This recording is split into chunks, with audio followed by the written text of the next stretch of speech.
Ok, queridos, graça e paz. Nós vamos para o nosso momento de palavra, tá bom? Para o nosso momento de reflexão. E eu gostaria de convidar vocês a abrirem as Escrituras no livro de Romanos, no capítulo 7 de Romanos, tá? Nós vamos ler apenas o versículo 4 de Romanos 7, tá bom? Romanos capítulo 7, versículo 4. Deixa eu abrir minha Bíblia. O texto diz assim, queridos: Assim, meus irmãos, também vocês morreram para a lei por meio do corpo de Cristo, para que pertençam a outro, a saber, àquele que ressuscitou dentre os mortos, a fim de que frutifiquemos para Deus. Pai, nós te louvamos, nós bendizemos o teu santo nome, nós damos graça porque temos o privilégio, Senhor, e a oportunidade de estar em tua presença e de juntos podermos estudar a tua palavra, meditar em tua palavra, Senhor. O que nós pedimos é que o Senhor ilumine o nosso entendimento, abra o nosso entendimento para que de fato nós possamos compreender a tua palavra, Senhor, e compreendendo a tua palavra, nós sejamos abençoados por ela, em o nome do Senhor Jesus Cristo de Nazaré. Amém e amém. Queridos, nós estamos meditando nesse versículo. Eu disse a vocês que ele é o versículo, praticamente o versículo mais importante desse capítulo, e nós temos gasto aqui algum tempo trabalhando e explorando esse capítulo, esse versículo, e tentando tirar dele o máximo de instrução que a gente pode para a nossa vida, tá? E a semana passada nós abordamos esse texto, querido, porque esse texto ele está falando de salvação, tá? Ele cita aqui algumas características de alguém que é cristão. É, de certa forma, uma maneira de nós nos avaliarmos com relação à nossa salvação. Eu disse que ser cristão é algo completamente radical, né? Tem a ver com morrer e conviver. Eu disse que ser cristão significa estar numa relação completamente nova. A gente se relacionava com a lei, hoje nós nos relacionamos com o Senhor Jesus Cristo, né? Eu disse que ser cristão significa ter um propósito completamente diferente de qualquer propósito que nós já tivéssemos tido na nossa vida. Antes nós vivíamos para nós mesmos, para satisfazer os nossos próprios desejos. Hoje a gente deve viver para Deus, né? Nós devemos dar frutos para Deus. Esse é o propósito da vida do cristão, dar frutos. É o que Paulo diz aqui. Nós morremos para a lei por meio do corpo de Cristo, para pertencermos a outro que é Cristo, no caso, né? A fim de que frutifiquemos para Deus. Então a razão pela qual Deus nos salva é para que a gente dê fruto para Ele, tá bom? Então esse é um propósito, isso significa viver para Deus, na verdade. Também dissemos, querido, que ser cristão significa receber um novo poder, uma nova capacidade, uma nova vida. Isso foi o que nós trabalhamos baseado nesse texto. Aí, a partir disso, querido, a gente fez uma espécie de aplicação a pessoal desses testes que nós fizemos aqui, tá bom? E aí, a aplicação nós fizemos assim, por meio de perguntas, né? Como eu posso saber se realmente eu sou uma nova criatura, né? Existem meios práticos para que a gente possa confirmar de fato se nós somos cristãos, se nós somos salvos. E aí eu citei com vocês 1 Pedro 2:2, onde o autor, que na minha concepção é Paulo, mas talvez não seja, né? Não há uma definição com relação ao autor dessa carta. Ele diz assim, o autor de Hebreus, 1 Pedro, desculpe, eu estou falando de Hebreus, mas é 1 Pedro, é 1 Pedro 2:2, aqui o autor é certo, é Pedro, tá bom? É porque me veio à mente aqui Hebreus, eu não sei nem onde que eu tirei Hebreus, saiu aqui, tá? Pedro diz assim: desejai ardentemente como crianças recém-nascidas o genuíno leite espiritual, para que por ele vos seja dado o crescimento para a salvação. Eu disse que leite espiritual aqui é uma metáfora, tá bom? Paulo não está dizendo que o cristão deva querer leite realmente. O leite espiritual aqui, querido, tem a ver com a palavra de Deus, com o amor que nós temos pela palavra de Deus, né? E por consequência aquilo que envolve as atividades feitas para Deus, como os cultos, né? Aí eu fiz duas perguntas a vocês. Você gosta dos cultos de louvor e adoração? Você tem prazer de se congregar, de estar junto com os irmãos? Entende? E a outra pergunta que eu fiz, querido, se você deseja sinceramente, né, conhecer Deus e servi-lo. São coisas que são simples, mas que servem para a gente testar a nossa espiritualidade. Eu tenho prazer na exposição da pregação, né? A pregação da palavra exerce alguma atração sobre você? Você gostaria de saber mais? Há um desejo no teu coração de querer conhecer mais, né? Há um desejo no teu coração de conhecer a Deus, de servi-lo?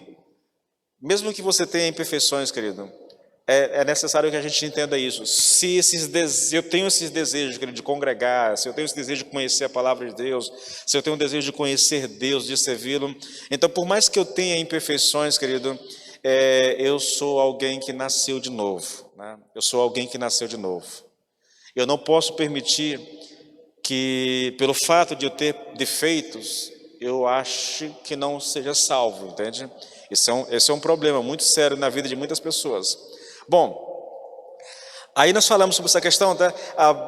Dito isso, querido, nós começamos com algumas perguntas a respeito de salvação. Nós exploramos, a semana passada nós exploramos bastante esse tema relacionado à salvação, a lei e a salvação, né? Como alguém pode obter essa nova vida, né? Eu perguntei se você tem certeza.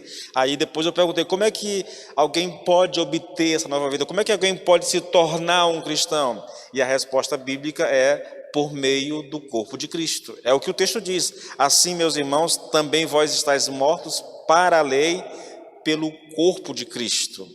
A ideia é, a salvação é e está em Cristo, somente nele, querido. E está nele do princípio ao fim. Não é que eu começo servindo a Cristo, confiando nele, daqui a pouco eu estou confiando nas minhas próprias obras. É o que estava acontecendo com a igreja as igrejas da Galácia, né?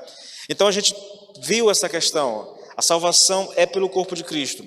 Tá, a salvação é pelo corpo de Cristo. Mas como é que a gente pode, querido, e como é que a gente explica um meio pelo qual Cristo nos salva, entendeu?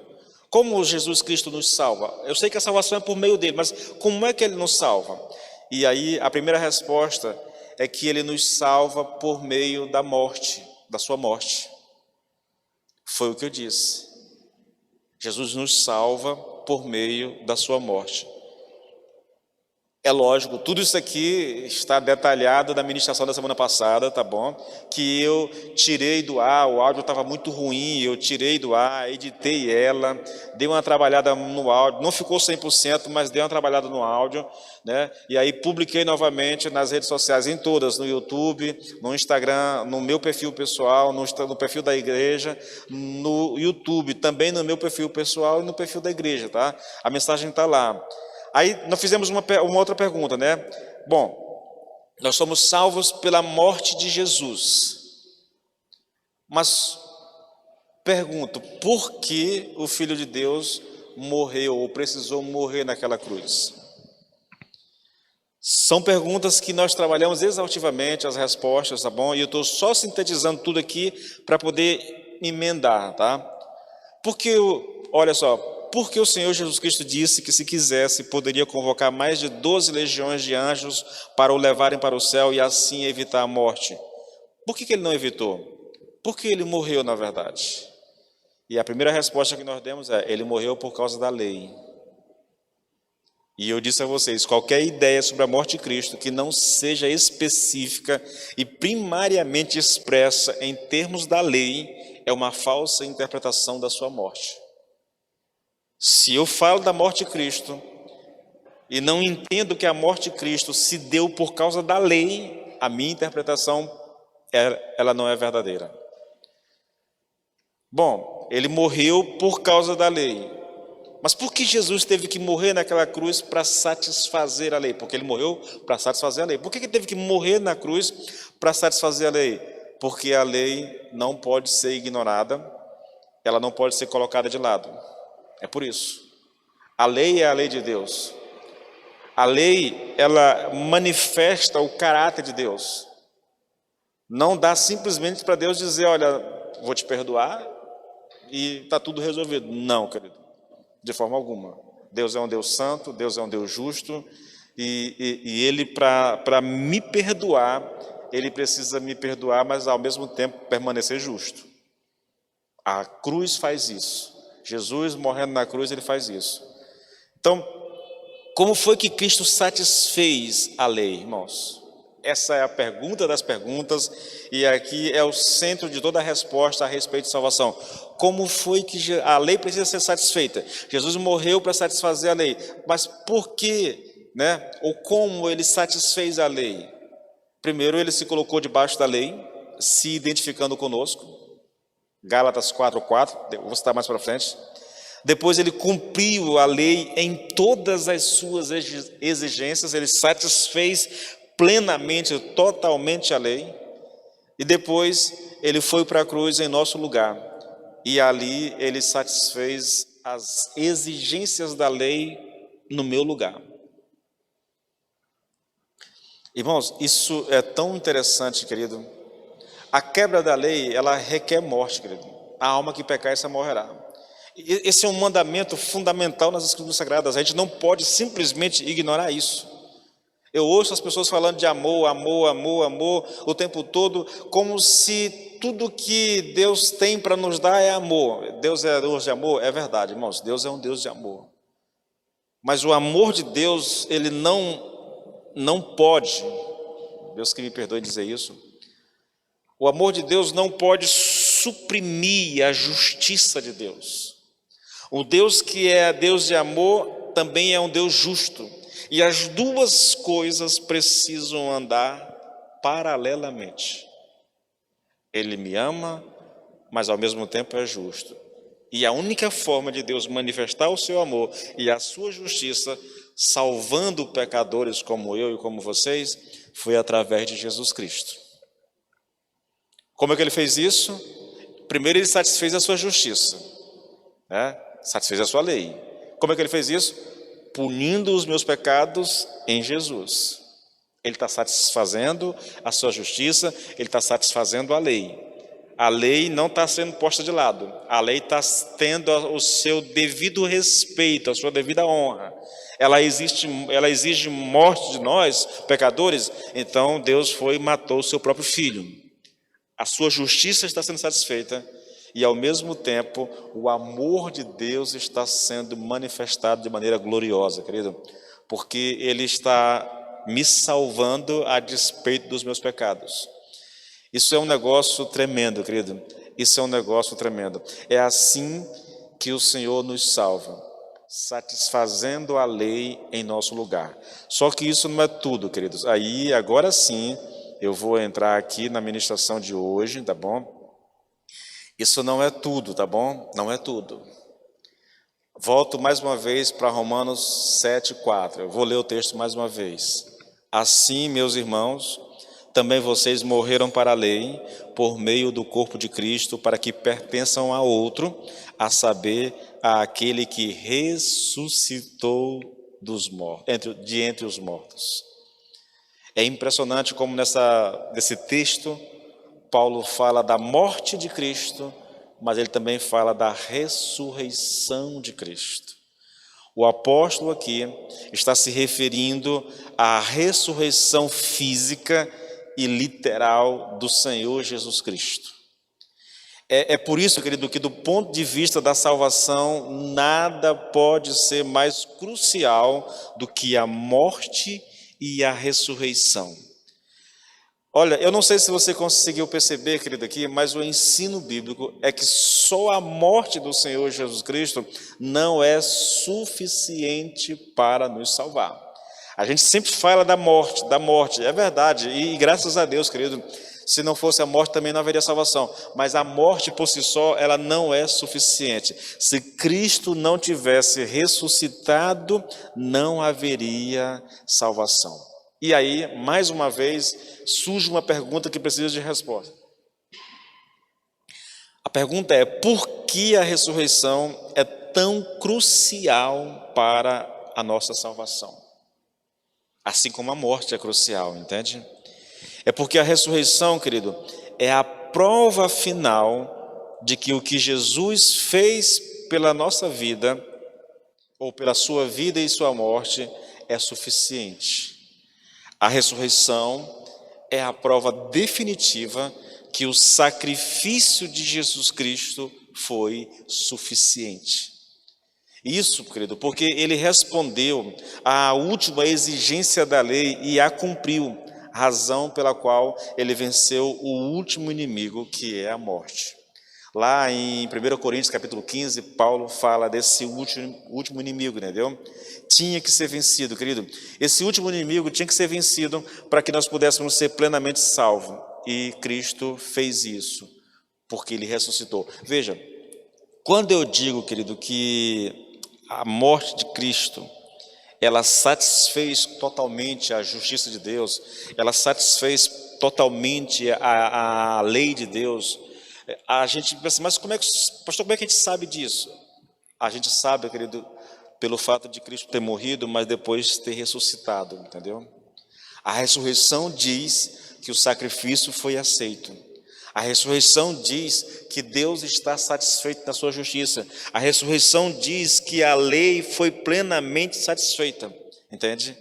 Então, por isso que a ressurreição é tão crucial para a nossa salvação. O segundo motivo, querido, é que era preciso que ele ressuscitasse também para nos dar nova vida e para que pudéssemos viver por ele, por Cristo, em Cristo e firmados nele, entendeu?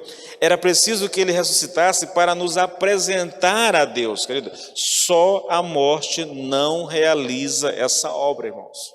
É importante que você entenda, querido, quando Cristo faz a expiação, e a expiação é a morte que é realizada na cruz, entendeu? A gente chama aquilo de morte expiatória, é uma morte substitutiva, ele está morrendo, é que nem quando o sacerdote sacrificava o cordeiro lá no Velho Testamento, aquele cordeiro, ele estava morrendo expiatoriamente, ele estava morrendo substitutivamente, tá bom? Ele estava morrendo no lugar de alguém, na verdade.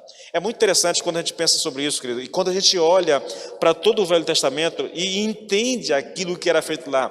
Quando alguém pecava, irmãos, lá no Velho Testamento, irmãos, veja como isso como Deus é tremendo na sua obra, na execução dessa obra, nos mínimos detalhes. Quando um judeu pecava em Jerusalém, em Israel, ele tinha que levar um cordeiro ao templo, ao tabernáculo, né, ao templo, e ali, querido, diante do sacerdote, ele confessava o pecado, colocava a mão sobre a cabeça do cordeiro, e o cordeiro era morto. O ato de colocar a mão na cabeça do cordeiro significa que ele está transferindo os seus pecados para o cordeiro, e o cordeiro vai ser morto no lugar dele. Ele merece morrer, né? Mas Deus deu ao povo um ensino, uma forma de poupar a vida do seu próprio povo. Como é que é?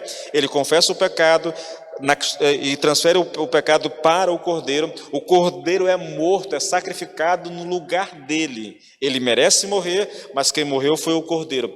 Queridos, isso é tão tremendo, tão majestoso, a maneira como Deus faz, a maneira como Deus usa um fato histórico, entendeu? Para simbolizar aquilo que ele vai fazer em Cristo Jesus, porque foi isso que Cristo fez. Ele foi para a cruz, ele foi para o altar da expiação, que era a cruz, entendeu? E ali os nossos pecados foram colocados sobre Jesus Cristo e ele foi morto no nosso lugar. Irmãos, é a mesma coisa, sabe? Só que no Velho Testamento aquilo não tinha poder, querido, de perdoar pecado definitivamente.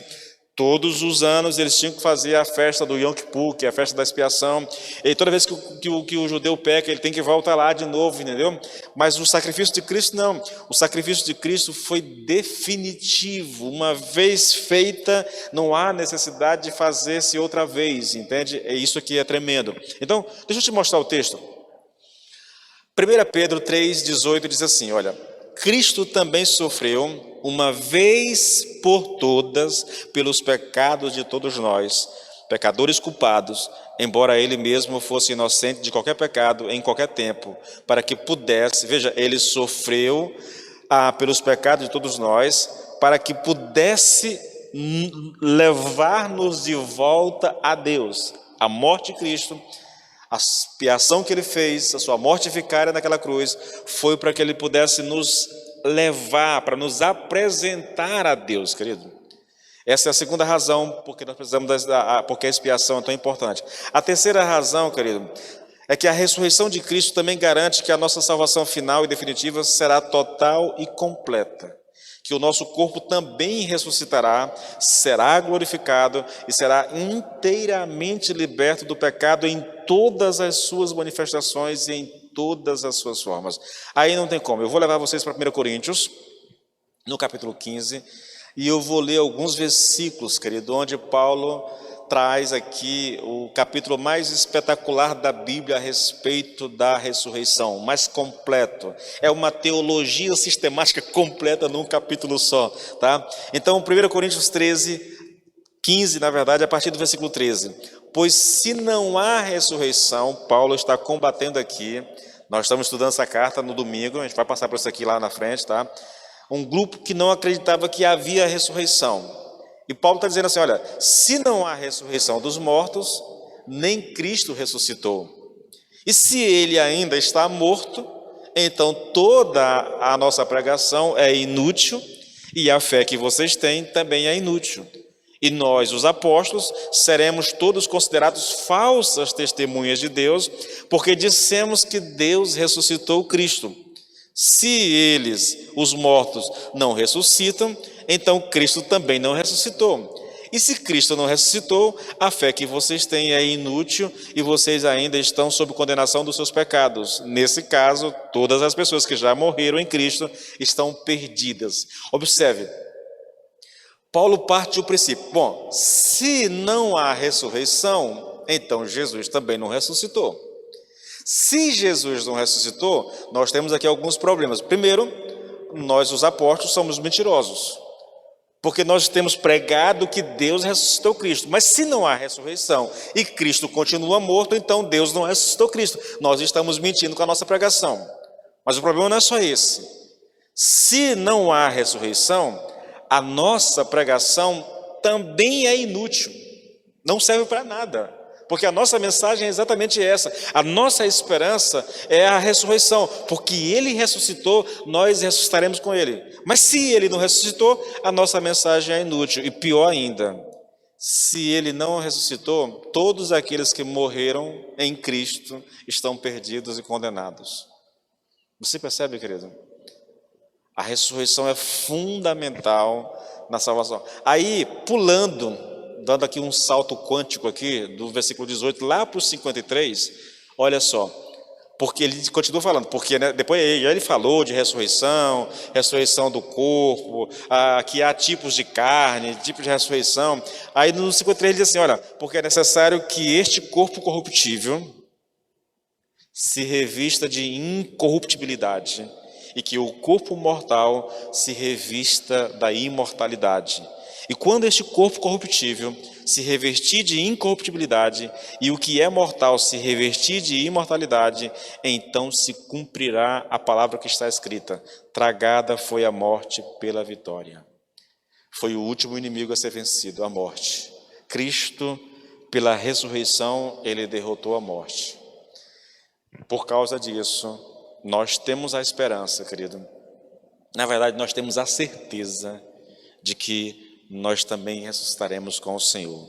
Então, nós temos aqui esses motivos, querido. A ressurreição garante a nossa salvação final e definitiva, tá? Nós ressuscitaremos, nós teremos um corpo glorificado, querido.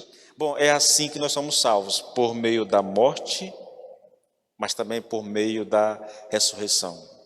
Nós somos salvos, querido, pelo fato de que o Filho eterno de Deus veio a este mundo, teve um corpo literal, físico, nasceu da Virgem Maria, morreu na cruz, foi enterrado, foi colocado no túmulo, venceu a morte, rompendo os seus grilhões, ressurgiu triunfantemente, subiu aos céus e agora está sentado à mão direita de Deus, à destra de Deus. É por isso que nós somos salvos. Ele agora é o nosso intercessor. Hebreus diz que ele entrou no tabernáculo eterno e ali ele fez o seu sacrifício, ele se entregou no nosso lugar, por causa do que ele fez, da sua morte e da sua ressurreição. Agora, querido, nós temos certeza de salvação se nós estamos em Cristo. Eis aqui um bom teste, querido, novamente um bom teste para a nossa espiritualidade. Um bom teste para saber se nós somos realmente salvos. Pergunta: você gosta de ouvir essas verdades? Você se deleita nessas verdades que nos revelam a maneira como Deus, por meio do Senhor Jesus Cristo, nos deu salvação? Você gosta de refletir nesses fatos históricos que refletem a grandeza do amor de Deus por nós? Se alguém não gosta disso aqui, querido, é de se desconfiar que tal pessoa seja salva. Eu digo a vocês, querido, é a minha leitura predileta. Na verdade, nesses últimos 10 anos, eu diria que nas leituras que eu faço, querido, isso aqui inclui 60%, 70% de todas as minhas leituras que eu faço, entende? Saber, conhecer, querer entender, querer mergulhar, aprofundar realmente sobre o que Cristo fez na cruz, o que aconteceu ali, como é que foi. Isso, olha, querido, eu li 5 livros, finalzinho do ano passado. Eu estou no 3º livro já esse ano, só sobre esse assunto. Não há nada que me dê mais prazer em aprender, em conhecer, em querer entender do que esses fatos relacionados à nossa salvação, esses fatos relacionados a Cristo, que Ele fez na cruz, a sua ressurreição e tudo mais, querido. Esse é um bom teste, irmãos, para nós medirmos a nossa espiritualidade e até mesmo para nós termos consciência da nossa salvação. De tudo isso, eu volto mais uma vez para esse capítulo. Eu vou tentar, irmãos, concluir esse capítulo hoje, tá bom? Porque há muitas lições, querido. Há muita coisa para ser aprendida, irmãos. Está tudo implícito aqui nesse versículo 4. Tudo. Olha o texto. Assim, meus irmãos, também estáis mortos para a lei, pelo corpo de Cristo, para que sejais doutro daquele que ressuscitou dentre os mortos, a fim de que demos frutos para Deus. Bom, até aqui, querido, nós vimos algumas coisas que tiveram que acontecer com o Senhor Jesus Cristo para que nós pudéssemos ser salvos. Nós vimos a respeito da sua morte e da sua ressurreição.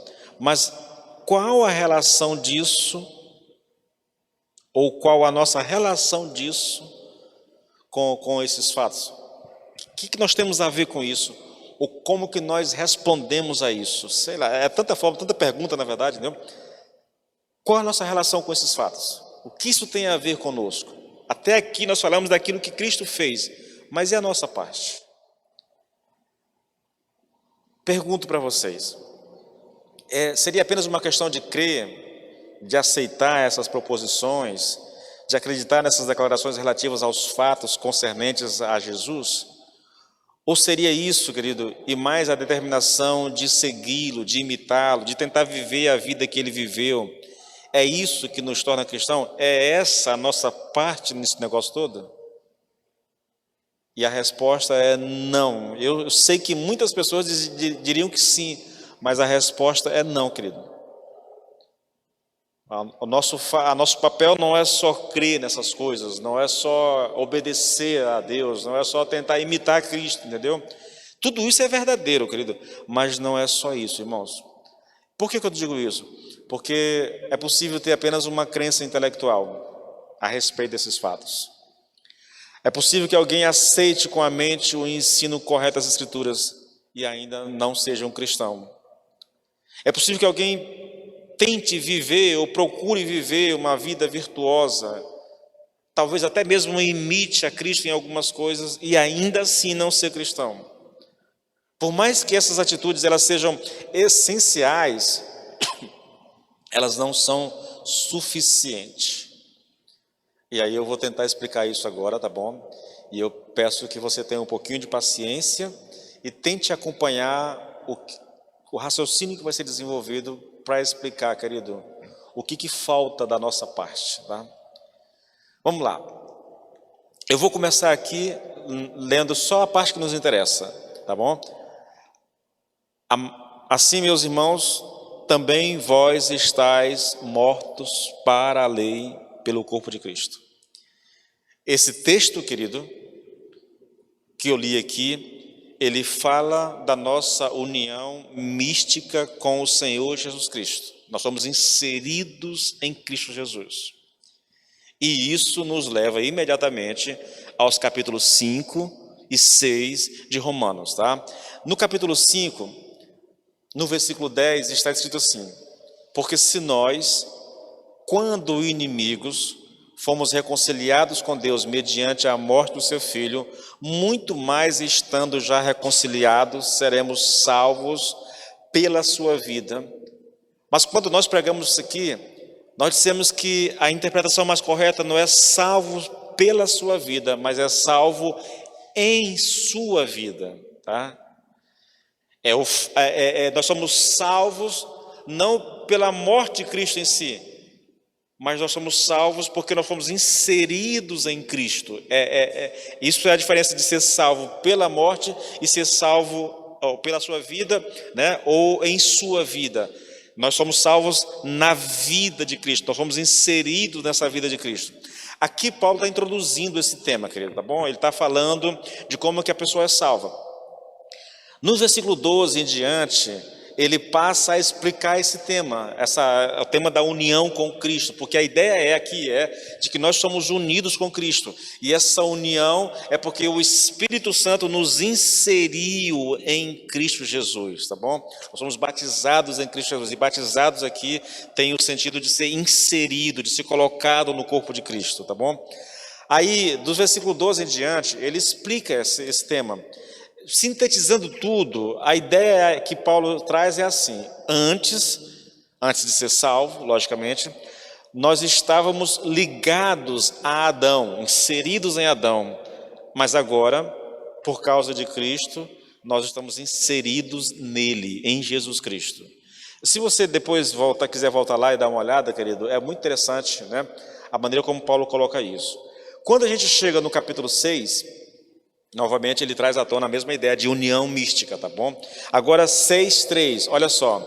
Ou será que vocês ignoram que todos nós que fomos batizados em Cristo Jesus, fomos batizados na sua morte? Batizados aqui tem o sentido de sermos inseridos. A ideia é, quando Cristo morreu, nós morremos com Ele, tá bom? Aí, irmãos, a ideia do texto toda é essa: quando Cristo morreu, nós morremos com Ele. Quando Cristo foi sepultado, nós somos sepultados com Ele. Quando Cristo ressuscitou, nós ressuscitamos com Ele. Eu vou ler o texto todinho, olha. Ou será que vocês ignoram que todos nós que fomos batizados em Cristo Jesus, fomos batizados na sua morte?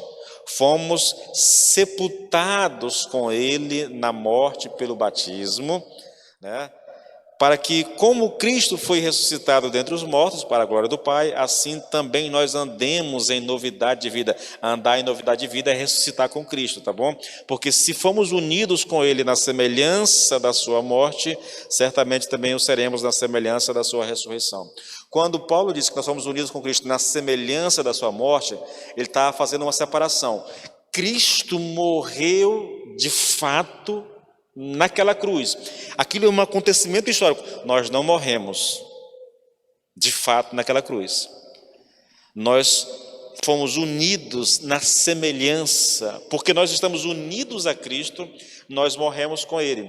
Cristo morreu literalmente, fisicamente, nós morremos espiritualmente. É essa a diferença, e é isso que ele está explicando com a palavra semelhança, na semelhança da sua morte, também na semelhança da sua ressurreição. Não quer dizer que nós ressuscitamos, porque nós nem morremos ainda, entendeu? Nós ressuscitamos na semelhança da ressurreição de Cristo, ou seja, porque nós estamos inseridos em Cristo, nós morremos espiritualmente com Cristo e nós ressuscitamos espiritualmente com Cristo também, querido. Olha só, o que Paulo estabeleceu no capítulo 6 é que nós morremos com o Senhor Jesus Cristo e através de Cristo para o pecado e para a morte. Agora, e é aqui que vem a questão, esse é o ponto. Agora ele está interessado em mostrar que também morremos da mesma maneira para a lei. Nós morremos espiritualmente para a lei. Grave esse ponto, querido. Isso aqui é fundamental. Assim, ó, meus irmãos, também vós fostes feitos mortos em relação à lei. Eu estou lendo aqui já agora uma tradução mais literal das Escrituras, a LTT, tá? E ela diz exatamente isso: vós fostes feitos mortos em relação à lei. Em outras palavras, aqui o apóstolo não está dizendo aqui, querido, que nós nos tornamos mortos para a lei, mas que nós somos feitos mortos para a lei. Ele faz uma separação entre se tornar morto para a lei e entre ser feito morto para a lei. Por que isso aqui é tão importante? É o uso que ele faz de um verbo, que eu já citei muito em estudos anteriores, principalmente no capítulo 6, de um verbo, querido, que ele usa demais, chamado aoristo. Esse verbo, ele expressa uma ação final, tá bom? É uma ação que foi realizada de uma vez por toda.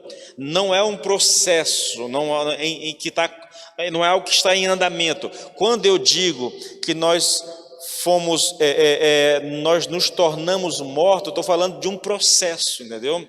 De um processo. Quando eu digo que nós somos feitos mortos, eu estou falando de uma ação, de uma única ação. Aconteceu num determinado tempo e ela não se repete mais. Do que nós estamos falando, na verdade? Nós estamos falando aqui, querido, que aquilo que Cristo fez na cruz não pode ser repetido mais. Se eu estou em Cristo, eu morri com Ele. Não é que eu preciso morrer de novo, né? Algumas pessoas até entendem mal isso, dizem assim: olha, nós somos justificados por Deus, agora precisamos morrer diariamente. Não, eu não preciso morrer diariamente, eu já morri com Cristo, entendeu? Eu preciso viver, isso é meio contraditório, né? Eu preciso viver como um morto. Eu preciso agir como um morto, entendeu? Não é que eu tenho que morrer outra vez, eu já morri com Cristo. Aconteceu lá. Queridos, aquilo aconteceu de uma vez para sempre, aquilo não pode ser repetido, aquilo é absolutamente final. Aconteceu.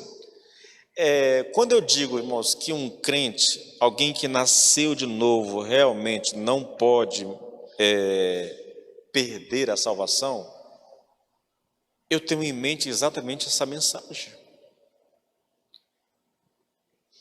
Veja, espiritualmente, eu estou morto, sepultado e já ressuscitei. Mas só que Paulo vai adiante, Paulo gosta muito disso. Lá em Efésios 2, ele diz o seguinte: nós estamos assentados nas regiões celestiais em Cristo Jesus. Isso tudo por causa da nossa união com Cristo, entendeu? Dessa união mística. É porque o Espírito nos inseriu em Cristo, que tudo aquilo que acontece com Cristo é atribuído a mim. Absolutamente tudo, querido. Tudo que acontece com Cristo é atribuído a mim. Eu não sei se vocês entendem isso, irmãos. É uma das verdades mais libertadoras que existe no cristianismo. Eu sei que para algumas pessoas é difícil de entender. Ou talvez, não é que seja difícil de entender. Ah, pastor, eu creio que eu morri. Opa, eu creio que eu morri com Cristo, amém, glória a Deus. Mas e na prática, querido, como é que isso funciona? Sabe uma das coisas que impede muitas vezes o nosso andar de forma correta, em santidade, e de viver para Deus numa dimensão que agrade a Deus e que nos faça bem, querido, porque a gente vai viver realmente para Deus, é porque nós ouvimos essas coisas, mas nós nos esquecemos dela muito facilmente. Eu tenho como é que eu explico isso? Eu tenho assim uma admiração, querido, muito grande pelos autores antigos, porque esses autores antigos, eles viviam essas realidades de forma plena, querido. Eles gastavam muito tempo meditando nessas coisas, pensando no significado dessas coisas, entende? Quando você lê livros como o Diário de David Brenner, por exemplo, entendeu? Ou então a história de Hudson Taylor, o missionário da China, ou de tantos outros homens de Deus do passado, você percebe, querido, como que eles tinham tempo para meditar nessas verdades. Sabe aquela coisa de ruminar, de ficar com aquele texto na mente, pensando no significado? Eu li a história, né? É até o título de um livro, na verdade, que eu li, querido. A vida de Deus na alma humana, a vida de Deus na alma do homem, entendeu?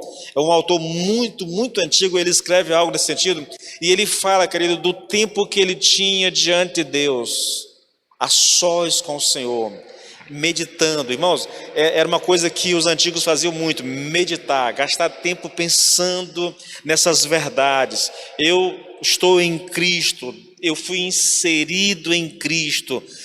Por causa disso eu estou unido ao Senhor espiritualmente.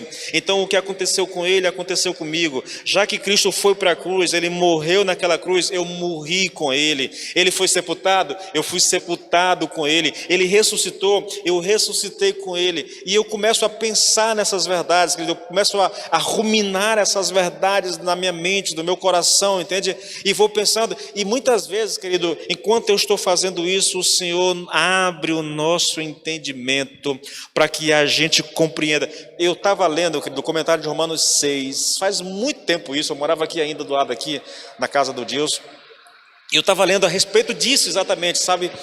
E ali, enquanto eu estava lendo, querido, o Senhor abriu o meu entendimento, mas irmãos, foi assim, foi de uma clareza tão grande, e a compreensão daquilo que eu estava lendo encheu o meu coração de uma alegria quase que incontrolável, irmãos. Será que eu posso colocar dessa forma? E eu fui às lágrimas. Eu estava no quarto sozinho, eu encostei a porta para ninguém ver, mas eu chorava, querido. Não era um choro de tristeza, era um choro de alegria. Eu chorava que soluçava, parecia. Por quê? Porque Deus abriu o meu entendimento para entender aquilo que eu estava lendo.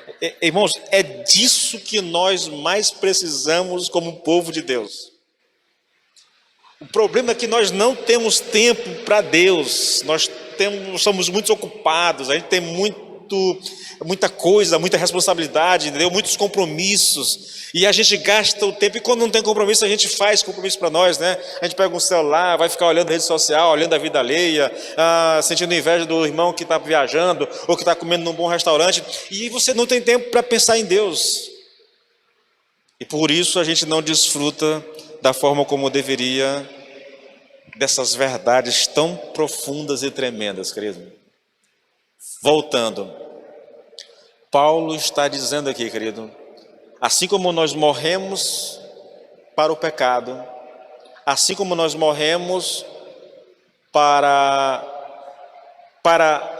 o pecado e para a morte, nós morremos para a lei também. Porque nós estamos em Cristo, nós morremos para a lei. Sabe, vamos lá, vamos continuar aqui, tá? Vamos continuar. Morremos com Cristo definitivamente, de uma vez por toda. Quando aconteceu?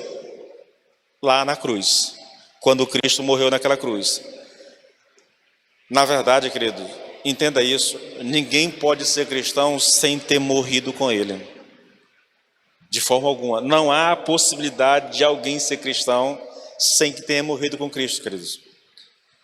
O que o apóstolo está dizendo, querido, é que quando nós morremos com Ele na cruz, nós estávamos morrendo para a lei, da mesma forma como nós morremos para o pecado e para a morte. Em outras palavras, ser cristão não é só uma questão de crer corretamente, obedecer e tentar imitar Cristo. Tudo isso, querido, é válido e é importante, irmãos, mas vai muito além, querido, vai muito além.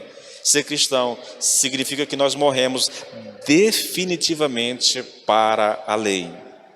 Paulo tinha dito isso, querido, só que citando o pecado, né? Olha só em Romanos 6, 10 e 11, olha o que Paulo diz: pois quanto a ter morrido, de uma vez para sempre, morreu para o pecado. Está falando de Cristo, tá bom? Mas quanto a viver, vive para Deus. Assim também vós, considerai-vos mortos para o pecado, mas vivo para Deus em Cristo Jesus. Irmãos, é a mesma coisa de Romanos 4, 7, 4. Assim, meus irmãos, também vocês morreram para a lei por meio do corpo de Cristo. A única mudança aqui é que no capítulo 6 nós morremos para o pecado, aqui nós morremos para a lei, por meio do corpo de Cristo, para que pertençam a outro, a saber, aquele que ressuscitou dentre os mortos. É a mesma coisa, irmãos. É a mesma verdade que está sendo dita. Só que no capítulo 6 nós morremos para o pecado, aqui nós morremos para a lei. O ensino claro, querido, das Escrituras é que quando o nosso Senhor estava morrendo na cruz, estava morrendo para a lei, não somente para o pecado e para a morte, mas também para a lei. E por causa da nossa união mística com o Senhor Jesus Cristo, o que aconteceu com Ele também aconteceu a nós, ou é atribuído a nós, querido. Irmãos, eu oro para que Deus abra o nosso entendimento e a gente compreenda essas verdades, porque isso é muito, muito libertador. Vamos lá, queridos. Como foi que Jesus morreu para a lei? Para a lei. Olha o texto, querido. Olha o texto. Gálatas 4, 4 e 5. Vindo, porém, à plenitude do tempo, Deus enviou seu Filho, nascido de mulher, nascido debaixo da lei, para resgatar aqueles que estavam debaixo da lei, a fim de que recebêssemos a adoção de filhos. Nascido sob a lei significa que ele se colocou debaixo da lei e se fez sujeito a ela como nós. Ele prestou perfeita obediência à lei em sua vida, cumpriu todos os seus preceitos, nunca falhou em nada. E observe, querido, na sua morte na cruz, ele recebeu a punição que a lei impõe ao pecado sobre todos aqueles a favor dos quais ele morreu. Ele não morreu a sua morte, ele morreu a nossa morte. A lei exige morte pelo pecado, então ele se coloca debaixo da lei como nosso representante, ele vai para a cruz e ele morre a nossa morte, querido. Foi a lei que exigiu a sua morte. A lei fez tudo que pôde com Cristo, porém ele ressuscitou, provando que tinha terminado com a lei. No momento em que ressuscitou, ele já não estava mais debaixo da lei. É por isso que Paulo salienta tanto, querido, e ele continua falando a respeito da ressurreição, porque a ressurreição põe um ponto final nessa história, querido. A ressurreição é a declaração de que a lei foi completamente cumprida e satisfeita. Agora, eu chamo sua atenção para Gálatas 2,19. Irmãos, ouça isso aqui. Eu vou te dar um conselho, se você não entender isso aqui agora, pega esse vídeo amanhã, volta de novo, assiste ele novamente, atente para isso aqui, querido. Olha o que Paulo diz em Gálatas 2,19, porque está falando Paulo, está dizendo, olha, porque eu, pela lei, estou morto para a lei, para viver para Deus. Vou repetir, porque eu, através da lei, estou morto para a lei, para viver para Deus. Sabe o que significa? Isso significa que a lei impondo a sua pena completa ao Senhor Jesus Cristo na sua morte, ela liberta todos os cristãos das suas reivindicações penais. Então, vou dizer isso de outra maneira para ver se você entende melhor. A lei, levando Cristo à morte e fazendo as suas exigências a Ele na qualidade de meu representante, e tendo Ele cumprido completamente essas exigências, a própria lei me libertou da lei. É isso que Paulo está dizendo aqui, queridos. A lei me libertou da lei. Como é que ela fez isso? Ela cumpriu em Cristo todas as suas exigências. Tudo que se requer que se faça foi feito por meio de Cristo, até mesmo a morte. Então, por causa disso, a própria lei é que me liberta da morte. Ela não tem mais nenhuma exigência que me possa fazer, querido. Com o que ela fez com Cristo, ela mesmo me livra. Pela lei, estou morto para a lei, para viver para Deus. Irmãos, essa é... O que eu estou dizendo aqui, querido? A lei não tem nenhuma legalidade, a lei não tem nenhum direito sobre a sua vida. Por quê? Porque tudo que ela exigia de mim, tudo que ela requeria de mim, Cristo satisfez, Cristo cumpriu. Ele me substitui, Ele como meu representante satisfaz a lei em cada detalhe dela. Portanto, a lei não pode requerer de mim algo que já foi satisfeito. Ela não pode cobrar de mim algo que já foi pago. É tipo assim, eu tinha uma... Aí sim, aí eu espero que você entenda agora, tá bom? Eu tinha uma dívida com a lei. Cristo assume essa dívida no meu lugar e paga a dívida no meu lugar, morrendo no meu lugar.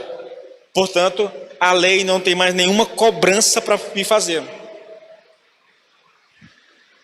Oh, irmãos, como seria bom se a gente entendesse isso. É sério, querido, eu estou falando aqui, vibrando, porque, irmãos, pense comigo. Ah, eu pequei, eu fiz isso. Querido, acabou, não há condenação, irmãos, não há. Por isso que Paulo em Romanos 8 vai dizer, olha, não há nenhuma condenação para aqueles que estão em Cristo Jesus. Por quê, querido? Porque toda a condenação já foi paga, irmãos. Toda a condenação já foi satisfeita por Ele na cruz do Calvário. Isso aqui, irmãos, é exatamente a mesma coisa que Paulo está dizendo em Romanos 7:4. Assim, meus irmãos, também vocês morreram para a lei por meio do corpo de Cristo. Deixa eu te falar aqui algumas implicações rapidinho para a gente terminar. Quais as implicações dessa verdade, querido? Primeiro, isso quer dizer que nós não fomos apenas perdoados. Com certeza, nós somos perdoados, mas é muito mais do que perdão, irmãos. Segundo, antes de termos sido alcançados pela obra redentora do Senhor Jesus, nós estávamos ligados à lei. Estávamos casados com a lei. Paulo usa essa ilustração nos versículos 2 e 3 do capítulo 7. Mas agora nós não estamos mais. Não estamos mais debaixo do senhorio da lei. Antes ela tinha poder sobre nós porque nós estávamos em falta com ela, nós estávamos em débito com ela. Mas agora ela não tem mais porque o débito foi pago, querido. Isso significa, por último, que a lei não pode mais nos condenar, queridos.